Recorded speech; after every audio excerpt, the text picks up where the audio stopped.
दर्शकों नमस्कार।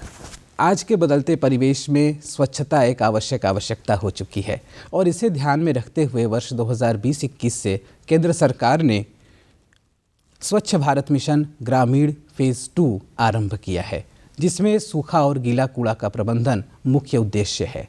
तो यह उद्देश्य को ध्यान में रखते हुए इस कार्यक्रम के बारे में और अधिक जानकारी देने के लिए इस वक्त हमारे साथ स्टूडियो में उपस्थित हैं जनपद चंदौली के स्वच्छ भारत मिशन ग्रामीण के जिला समन्वयक मनोज कुमार श्रीवास्तव। सर, बहुत बहुत स्वागत है सर आपका हमारे कार्यक्रम में। और सबसे पहले हम यही जानना चाहेंगे कि यह जो मिशन के तहत फेज़ 2 शुरू हुआ है, यह क्या है?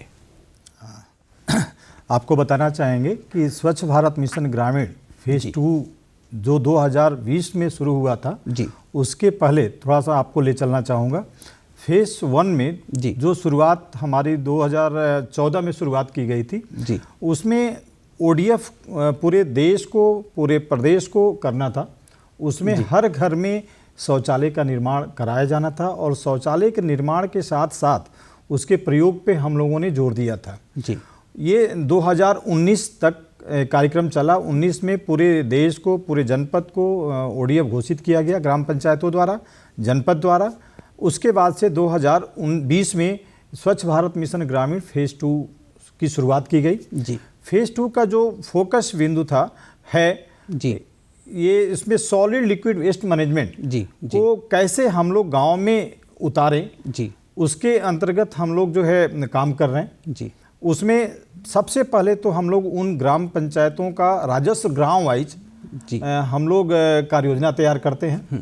कार्य योजना तैयार करने के बाद उस गांव में उस गांव की प्रधान, सेक्रेटरी और गांव की सहभागिता के साथ में जी, हम लोग उस कार्य योजना में उनको इन्वॉल्व करते हैं जी, और कहाँ पे किस चीज़ की आवश्यकता है जी, उस पे हम लोग जोर देते हैं और वो पूरे जनता के समक्ष रख के ही उस कार्य योजना को तैयार करते हैं। जी, उसके बाद कार्य योजना तैयार होने के बाद हम लोग बाकायदा उसका एक ग्राम पंचायत द्वारा एक प्रेजेंटेशन होता है जी, जिले पे, और जिले के बाद हम लोग उसका प्रेजेंटेशन स्टेट पे करते हैं।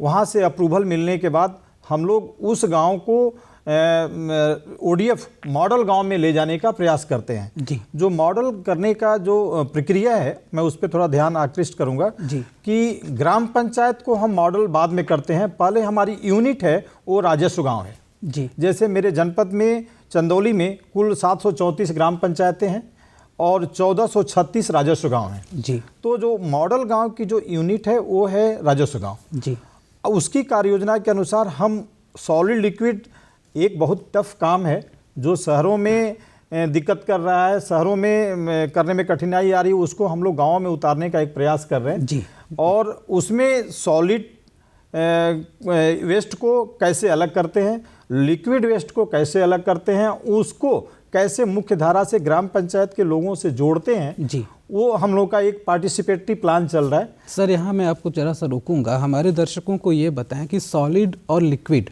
ये कूड़े का महत्व क्या अलग अलग क्यों कर रहे हैं? इसलिए कर रहे हैं कि दो चीज़ें हो गई हैं। जी, एक सॉलिड जो गांव में जो कूड़ा निकलता है, जी, वो जो है हमारे कार्य योजना के अनुसार एक कूड़ा प्रबंधन केंद्र बनता है गांव में, जी, जी, जो उस ग्राम पंचायत और उस राजस्व गांव की क्षमता के अनुसार बनता है। अच्छा, और वो जितने गांव के कूड़ा होता है वहाँ पे जगह जगह पे, जैसे आपने देखा है शहरों में डस्टबिन रखा जाता है, हम लोगों ने कचरा पात्र गांव में निर्मित कराया है। अच्छा, क्योंकि अक्सर देखा गया है कि वो जो प्लास्टिक के कचरा पात्र हम लोग रखवाते थे उसको गांव में लोग इधर उधर कर देते थे या तोड़ देते थे, कर सकते हैं। तो सीमेंटेड कचरा पात्र का निर्माण कराया जाता है जी, और गांव के लोग उस अपने घर के कचरे को ले आकर वहां डालते हैं। वहां 2 तरह के डिब्बे होते हैं, 2 तरह के सीमेंटेड बॉक्स बनाए जाते हैं, एक सड़ने वाला और एक न सड़ने वाला। अच्छा, और फिर वहां से हमारी गांव में एक उस प्लान के अंतर्गत एक कूड़ा गाड़ी है, अच्छा, जो उस कचरे को आती है, वहां पे उसके साथ लोग लगे हुए हैं और उस कूड़े को उठा के अपने जो कचरा पात्र का बनाया हुआ है कूड़ा प्रबंधन का केंद्र, वहाँ तक हम ले जाते हैं। फिर जो न सड़ने वाली चीज़ें होती हैं उसको अलग गाड़ी में ले जाते हैं। गाड़ी में 2 पार्ट होते हैं, एक सड़ने न सड़ने वाले, और वहाँ पे उसी गांव की समूह जो NRLM द्वारा गठित समूह हैं, समूहों को इस कार्य को क्रियान्वयन के लिए दिया गया है। उनके साथ अनुबंध होता है कि आप इस काम को करेंगी और अभी तो हम लोग एक प्रयास कर रहे हैं कि हर घर से, जैसे शहरों में कूड़ा एकत्र करने का पैसा 10-20 रुपया लेते हैं, वैसे ही वो प्रबंधन हम वहाँ से भी करें और वो कूड़ा ले जाके कचरा पात्र जो है उससे निकाल कर और हम जो कूड़ा प्रबंधन केंद्र बनाए वहाँ पे उसका सेग्रीगेशन करते हैं अलग अलग, और अलग अलग करके फिर उसको हम लोग निस्तारित करते हैं। अच्छा, वो जैसे कूड़ा सड़ने वाला है तो उसको अलग बॉक्स में डालते हैं, न सड़ने वाला है उसको अलग बॉक्स में रखते हैं। जैसे प्लास्टिक है, लोहा है, कूड़ा है, जैसे ये जो न सड़ने वाली चीज़ें हैं उनको हम वहाँ के कबाड़ी, जो स्थानीय स्तर पे कबाड़ी हैं, उनसे हम उनसे अनुबंध किए हुए हैं, वो आते हैं, ले जाते हैं और उस पैसे को ग्राम पंचायत के खाते में OSR जनरेट करने के लिए हम लोग रख देते हैं कि एक इनकम जनरेट ग्राम पंचायत की हुई। अच्छा, तो सर इसमें जन भागीदारी को सुनिश्चित करने के लिए सर हम लोग थोड़ा सा जागरूकता कार्यक्रम करते हैं। जैसे हमारी एक चैंपियंस की टीम है गांव में, वो लोगों को जागरूक करती है, उनके साथ बैठक करती है। जैसे आपने देखा होगा कि फेस 1 में लोगों को शौचालय प्रयोग करने के लिए हमें ODF का फॉलोअप करना पड़ता था, टिगरिंग करनी पड़ती थी। वैसे हम लोग यहाँ पे उस कार्य के लिए लोगों को जागरूक करने के लिए अपना कूड़ा कहीं और न फेंके, अपने घर में 2 डिब्बे रखें और एक डिब्बे में सड़ने वाला, एक न सड़ने वाला, और उसको प्रयोग करें ताकि जो कूड़ा है वो बाहर न फैले, गांव साफ सुथरा दिखे। जी। तो इसके कहाँ तक उपलब्धियां हासिल हुई? इसमें सर अभी तक हम लोग बताएं, आपके जनपद चंदौली में करीब 75% गाँव को हम लोग मॉडल घोषित कर चुके हैं। क्या बात है। और उसमें ग्राम पंचायत का ही एक कार्यक्रम है। हम लोगों का रोल सिर्फ ये होता है कि ग्राम पंचायत ने जो गांव को मॉडल किया वो खुद घोषित खुद ही करते हैं अपनी बैठक में कि हमने ये सब काम कर लिया है। अभी एक मेरा गांव मॉडल घोषित हुआ, बाकायदा उसकी जो गवर्नमेंट ऑफ इंडिया की साइट पे उस पे पूरी उनके संबोधन लोड होते हैं, डाउनलोड किए जाते हैं, संबोधन के साथ डिटेल्स डाउनलोड होती है, तब वो भारत सरकार एक्सेप्ट करता है कि नहीं ये गाँव मॉडल हो गया है, हो चुका है। अब आपको बता दें कि मॉडल के साथ में हम लोग उस गांव का वेरिफिकेशन भी कराते हैं। अच्छा, उसमें डिस्ट्रिक्ट लेवल के अधिकारी हैं, ब्लॉक लेवल के अधिकारी हैं, इनकी एक टीम गठित करके उसका वेरिफिकेशन होता है। वेरिफिकेशन में कोई जरूरी नहीं है कि गांव पास ही हो जाए, कुछ कमियां रहती हैं तो उसको फिर वो फीडबैक आता है, इस गांव में ये कमी रह गई, तो उस काम को हम लोग फिर दूर करा के फिर पुनः हम उसको मॉडल में ले जाते हैं। अच्छा, तो ये पूरा एक प्रयास है। लिक्विड के लिए सर बता दूं कि लिक्विड के लिए भी हम लोगों ने गाँव में सोकपिट का निर्माण कराया है। अच्छा, जगह जगह पे सामुदायिक सोकपिट बनाए गए हैं। जैसे मान लीजिए आपके दरवाजे पे हैंडपंप है, इंडिया मार्ट का सरकारी हैंडपंप है, या फिर 10-12 घर का पानी जो है सड़क पे बह रहा है, वहाँ पे इस जगह चिन्हित करके एक सोकपिट का निर्माण कराते हैं, जो वो सोकपिट का पानी, घरों का पानी जो है सोकपिट में आता है, वहीं कंजम हो जाता है। अच्छा, और इस तरह से गांव को सुंदर और साफ बनाने का एक प्रयास किया जा रहा है, सबके सहयोग से। ग्रामीणों का सहयोग बेहतर तरीके से मिले, इसके लिए भी हम लोग सर प्रयास कर रहे हैं। सर, जो ODF की परिकल्पना पिछले चरण में थी, वह परिकल्पना आज भी चल रही है, और इसके अलावा यह जो नया शुरू हुआ है, तो इसमें इसके स्थायित्व बना रहे, लोगों में इसकी आदतें बनी रहें, इसके लिए क्या किया जा रहा है? सर बता दूं आपको कि जो हम लोगों ने ODF किया था, ODF में बेसिकली मैंने आपको बताया कि व्यक्तिगत शौचालय बनवाने थे। उसके साथ में हम लोगों ने एक और सरकार के निर्देश के क्रम में हुआ था कि हर ग्राम पंचायत में एक सामुदायिक शौचालय का निर्माण कराया। अच्छा, जैसे 734 ग्राम पंचायतें हमारे यहाँ हैं, तो 734 सामुदायिक शौचालय एक सार्वजनिक स्थल पे बना हुआ है। हर साल कुछ न कुछ परिवार विघटित होते हैं, तो तुरंत तो शौचालय उनको मुहैया नहीं हो पाती है।